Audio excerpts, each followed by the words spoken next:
ಜೊತೆ ನಿಮ್ಮ ಅಣ್ಣನ ಮದುವೆ ನಿಶ್ಚಿತಾರ್ಥ ನಾನು ಮಾಡ್ಲಿಲ್ಲ. ಆ ಬಂಗಾರದಂತ ಹೆಣ್ಮಗಿನ ಮಾತು ತಿಂತೋಗಕ್ಕೆ ನನ್ ಮಗನೇ ಮುಖ್ಯ ಕಾರಣ ಆಗೋದಲ್ಲ.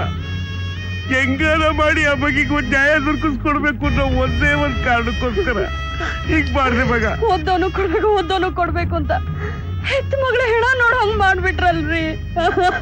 ಓದೋರ್ ಯೋಗ್ಯತೆ ಏನು ಅಂತ ಈಗ ತಾನೇ ನಂಗೆ ಗೊತ್ತಾಗಿತ್ತು.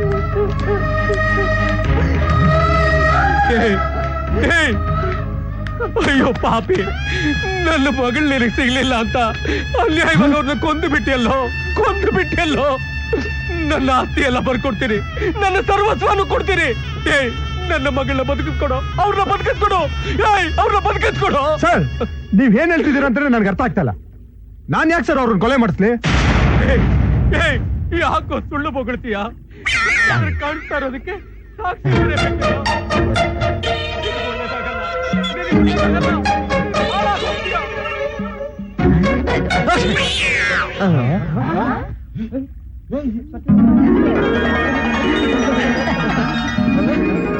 ಇಲ್ಲಿದ್ರೆ ಒಂದೇ ಎಸ್ಕೇಪ್.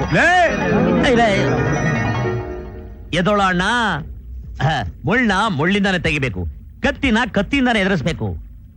ಅಣ್ಣೊಂದು ಕತೆ, ನಂದು ಸ್ಕ್ರೀನ್ ಪ್ಲೇ, ಮೇಲಿರೊಂದು ಡೈರೆಕ್ಷನ್. ಆವೇಜ್ ಏಟ್. ಏಯ್, ನಿಮ್ ನಾಟಕಕ್ಕೋಸ್ಕರ ನಮ್ ಕೆಲಸ ಎಲ್ಲ ಹಾಳು ಮಾಡ್ತೀಯಾ? ಪುಟ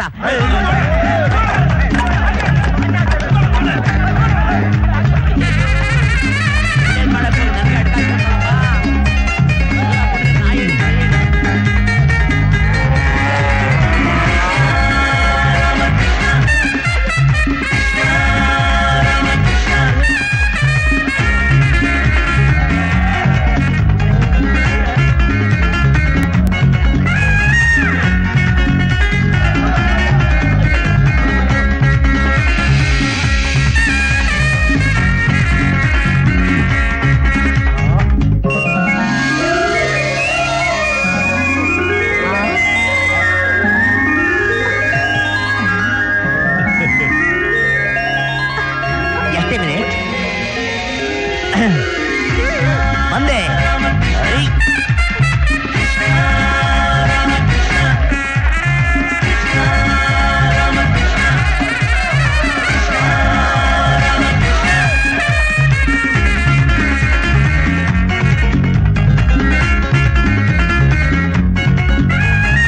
ಬೆಸ್ಟ, ನಿಮ್ ಮಗಳನ್ನೇ ನನ್ ಮನೆ ಸೊಸೆ ಮಾಡ್ಕೊಂತೀನಿ ಅಂತ ಮಾತು ಕೊಟ್ಟಿದ್ದೆ, ಅದ್ರ ಪ್ರಕಾರನೇ ನಡ್ಕಡೆ ಬದಲಾಯಿಸ್ತೀನಿ. ಚೌಕವ ತಗೊಳ್ಳಿ.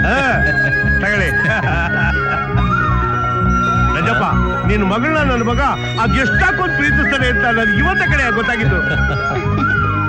ಇನ್ನೂ ನಾವ್ ಅರ್ಥ ಮಾಡ್ಕೊಂಡಿಲ್ಲ ಆದ್ರೆ ನಮ್ಮ ಹಳೆ